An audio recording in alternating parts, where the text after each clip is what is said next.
Ma toute première question, elle est très simple, c'est comment est-ce que se passe la rencontre avec une œuvre littéraire ou une œuvre cinématographique, selon les cas, au point qu'on ait envie de la faire sienne et de produire une œuvre à partir de ça. Ariane Labed, peut-être pour commencer, comment est-ce que vous avez découvert le roman de Sisters de Daisy Johnson? Alors c'est un livre que la boîte de production Element Pictures, qui est une boîte irlandaise, avait optionné avec BBC Film. C'était vertigineux à quel point j'aurais peut-être aimé l'avoir écrit en fait. Au départ je voulais faire l'adaptation avec elle, avec Daisy Johnson, ce qu'elle a refusé. Et c'était une très bonne chose parce qu'elle m'a juste dit, moi ce qui m'intéresse c'est ta vision de mon œuvre. Donc découpe, déchire, transforme, vas-y. Et ça, évidemment, c'est un cadeau.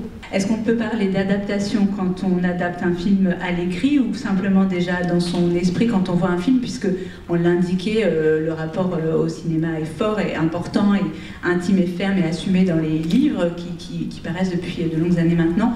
Est-ce que peut-être on peut vous entendre sur la question de l'adaptation du film en littérature, peut-être? C'est vraiment l'idée d'écrire avec la mémoire que j'ai gardée de ces films et plutôt de certaines scènes de ces films qui sont constitutives de ma propre mémoire en fait. Qu'est-ce qu'on produit quand on s'empare d'une œuvre et qu'on a quelque chose à en dire et qu'on la transforme en une autre œuvre? Quand je voulais écrire sur les oiseaux, j'ai voulu revoir le film et j'ai eu je raconte dans le texte en riant, mais en fait c'est un peu vrai, j'ai eu une expérience un peu terrifiante puisque j'ai découvert que les deux acteurs qui jouaient dans ma mémoire, à savoir Ingrid Bergman et Cary Grant, n'étaient pas ceux qui étaient dans le film de Hitchcock. Et cette transformation qui a été faite sans mon consentement m'a beaucoup énervée.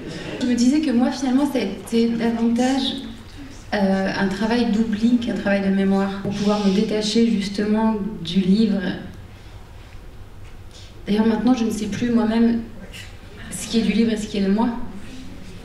Je sais aussi qu'il y a eu des moments où j'ai transformé sciemment des objets, par exemple, ou des choses pour qu'elles deviennent du cinéma, selon moi. Genre, elle collectionne dans le livre. C'est drôle, ça. Oui, des fourmis. Moi, j'ai fait des vers de terre. Il me semble, Audrey, que ce que vous réinventez avec Emmanuel, c'est la perception de l'érotisme. En abordant l'exercice, je pensais que j'allais chercher à raconter l'érotisme aujourd'hui. Et plus j'ai avancé, et puis on en discutait pas mal avec Rebecca Zlotowski, avec qui j'ai posé les premiers jalons du texte, et puis on se rendait compte qu'on s'éloignait de la peau. Alors c'est quand même surprenant quand le projet initial c'est d'aller chercher en fait ce contact, et que finalement, pas à pas, on se rend compte que l'époque nous en éloigne, et que ce qui reste comme ça, c'est des gens qui traversent les existences les uns des autres de manière un peu fantomatique. Comment est-ce que vous avez travaillé cette question de mise en scène pour qu'on voit sans voir ? On pourrait déceler ce qui se passe. Quand on voit le film une deuxième fois, on se dit mais bien sûr, tout dans la mise en scène me racontait ça et quand même je ne l'ai pas vu.